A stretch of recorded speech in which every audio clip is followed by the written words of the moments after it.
नमस्कार। SPT news में आपका स्वागत है। पेश है 14 अक्टूबर शनिवार शाम 7:15 राजस्थान की बड़ी खबरें।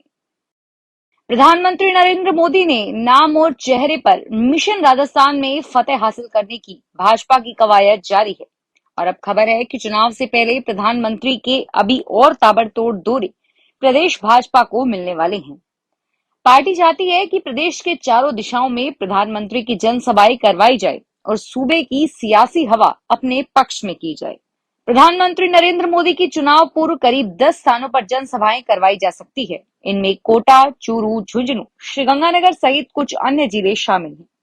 इस संभावित जगहों पर प्रदेश भाजपा कोर कमेटी की शुक्रवार को हुई बैठक में चर्चा हुई है, जिसके बाद इन संभावित स्थानों को केंद्रीय नेतृत्व की मंजूरी के लिए भेजा जा रहा है। राजस्थान में 25 नवंबर को होने वाले विधानसभा चुनाव के लिए अभी तक कांग्रेस की ओर से उम्मीदवारों की पहली सूची भी जारी नहीं की गई है। सोमवार को ये सूची जारी हो सकती है। इस सूची से कई विधायकों के नाम गायब होने की उम्मीद है। इस बात के संकेत खुद मुख्यमंत्री अशोक गहलोत भी दे चुके हैं। सीएम गहलोत ने कांग्रेस के टिकट वितरण को लेकर अपनी प्रतिक्रिया दी है। उन्होंने इस संबंध में कहा कि टिकटों का अंतिम निर्णय पार्टी आलाकमान द्वारा ही किया जाएगा। उन्होंने बताया कि इस बार जीतने योग्य उम्मीदवार को टिकट दिया जाएगा। अशोक गहलोत ने कहा कि पार्टी में चीजें ठीक चल रही है। उन्होंने जानकारी दी कि कांग्रेस की ओर से पूर्वी राजस्थान में 12 से चुनाव अभियान शुरू करेगी।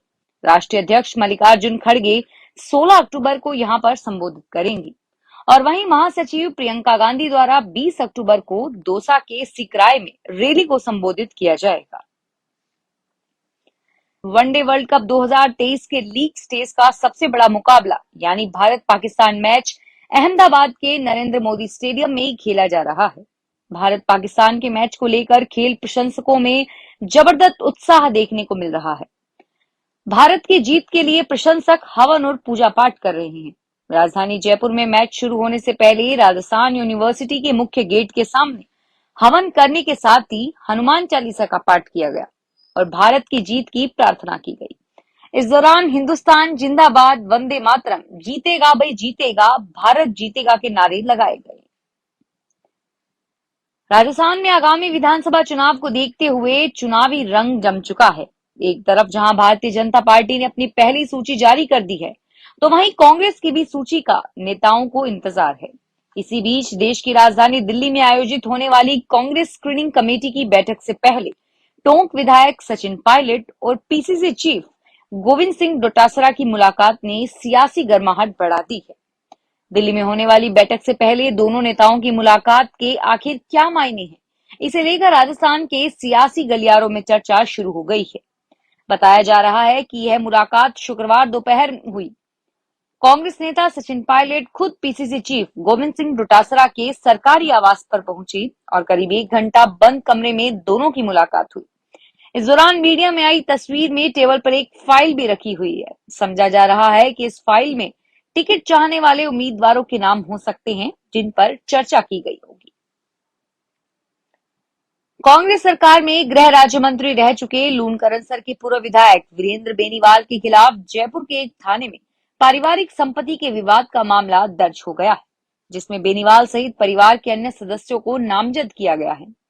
बेनीवाल के भाई ब्रजेंद्र बेनीवाल के बेटे रमित बेनीवाल ने यह मामला दर्ज कराया है, जिसमें कहा है कि उनके दादा और पूर्व विधायक भीमसेन चौधरी और दादी सुनीता चौधरी के नाम से जयपुर के Bajaj Nagar housing cooperative society, Jawaharnagar Jaipur में राजस्थान आवासन मंडल का एक भूखंड, बीकानेर के सार्दुलगंज के सी सेक्टर में एक भूखंड और बीकानेर के सार्दुल कॉलोनी में एक प्लॉट है।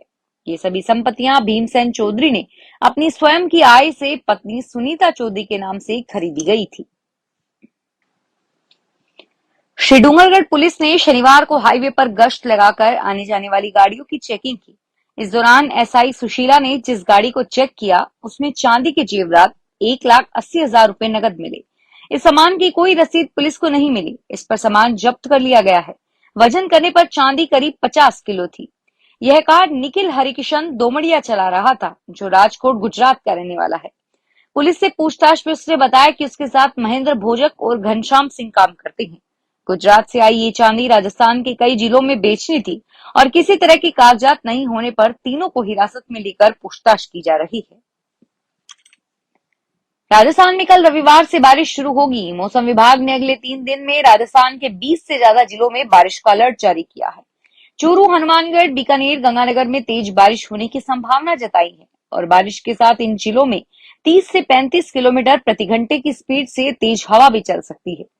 जयपुर मौसम केंद्र के सीनियर साइंटिस्ट हिमांशु शर्मा ने बताया कि उत्तर भारत में जम्मू कश्मीर के पास एक पश्चिमी विक्षोभ एक्टिव हुआ है।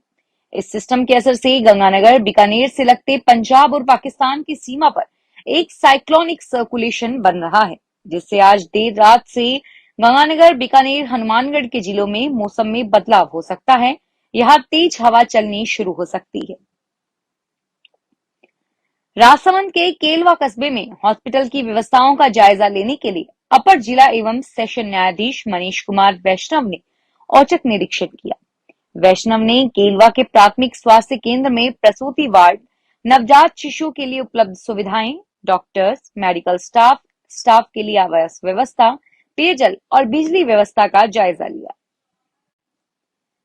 सेंट्रल जेल अलवर में बंदियों से वसूली के खेल को शनिवार को एसीबी ने पकड़ लिया। जेल के मुख्य प्रहरी राम अवतार शर्मा को गिरफ्तार किया और उसके कब्जे से 20,000 रुपए भी बरामद कर लिए, जो बंदियों से वसूले गए थे। एक बंदी से 50,000 रुपए फोन पे मांग रहा था। बंदियों की शिकायत पर एसीबी ने यह एक्शन लिया है। एसीबी की टीम शनिवार सुबह करीब 11 बजे जेल में घुसी और वहां मुख्य प्रहरी को सबसे पहले पकड़ा।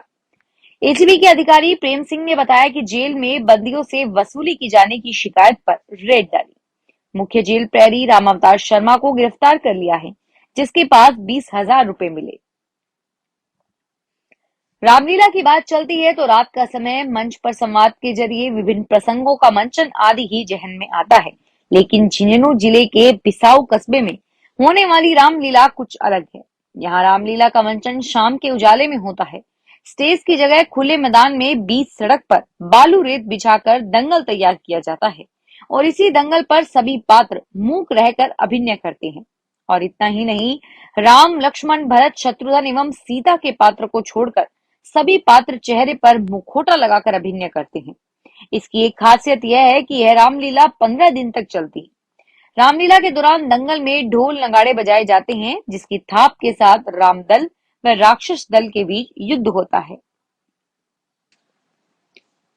नागौर जिले की परबतसर की पंचायत समिति में बीडीओ की कुर्सी के एक पद पर 2 बीडीओ नजर आ रहे हैं। एक ही चैम्बर में 2 बीडीओ 2 कुर्सियां लगाकर एक टेबल पर बैठे हैं। पंचायत समिति में एक ही कार्यालय में 2 कुर्सियां लगी है, जिन पर दोनों विकास अधिकारी कविता जसोरिया और भंवरलाल जाखड़ 2 अलग-अलग कुर्सियों पर बैठे हैं। कांग्रेस कमेटी 12 की ओर से जिला मुख्यालय पर आगामी 16 अक्टूबर को आयोजित किए जा रहे कार्यक्रम में पार्टी के राष्ट्रीय अध्यक्ष मल्लिकार्जुन खड़गे सहित कई कांग्रेस नेता यहां आएंगे। ऐसा माना जा रहा है भाजपा के गढ़ में उसे घेरने और चुनौती देने के लिए हाड़ौती की धरती से चुनावी शंखनाद होगा। कार्यक्रम के सफल आयोजन को लेकर मंत्री प्रमोद जैन भाया जुटे हुए हैं और वहीं दूसरी ओर कोटा में भी इस कार्यक्रम को लेकर बैठकें आयोजित की गई।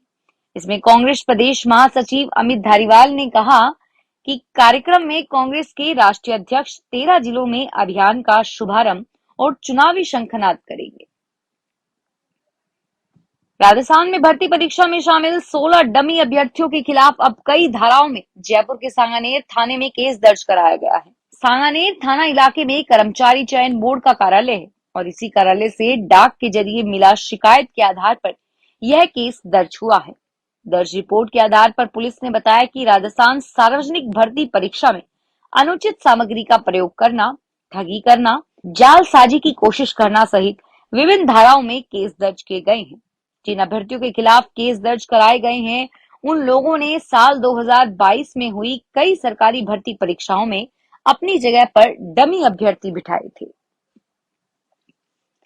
अलवर जिले सहित राजस्थान के सरकारी स्कूलों में अध्ययनरत छात्र छात्राओं को योजनाओं का लाभ विधानसभा चुनाव के बाद ही मिल पाएगा। अब विद्यार्थियों की योजनाएं चुनावी पेंच पर अटक गई हैं। साइकिल के लिए अलवर जिले की 37,049 बालिकाएं चयनित हैं और वहीं लैपटॉप के लिए 5 सत्रों के मेधावी विद्यार्थी हैं। इन योजनाओं के लिए विद्यार्थियों को लगभग 2 माह का अभी और इंतजार करना पड़ेगा। अब नई सरकार के गठन के बाद ही इन योजनाओं का लाभ मिल सकेगा। राजस्थान के साथ मध्य प्रदेश में विधानसभा चुनाव संपन्न कराए जाने हैं। विधानसभा चुनाव के लिए वाहनों की व्यवस्था करने को लेकर मध्य प्रदेश के मुरैना जिला कलेक्टर के नेतृत्व में परिवहन अधिकारियों की बैठक हुई। इस दौरान वाहनों की कमी पूरी करने के लिए टैक्सी ऑपरेटर्स को भी बुलाया गया। विधानसभा आम चुनाव 2023 के दृष्टिगत धौलपुर जिले में मतदान दलों, पुलिस एवं विधानसभा चुनाव संबंधी कामों के लिए वाहन व्यवस्था को पूरा करने के लिए जिला परिवहन अधिकारी विजय मीणा भी मध्य प्रदेश पहुंचे। मुरैना जिला कलेक्टर अंकित अस्थाना और प्रादेशिक परिवहन अधिकारी मध्य प्रदेश अर्चना परिहार के साथ प्राइवेट बस ऑपरेटर के साथ टैक्सी ऑपरेटर्स की बैठक ली। फिलहाल इस बुलेटिन में इतना ही और फिर हाजिर होंगे तमाम बड़ी खबरों के साथ।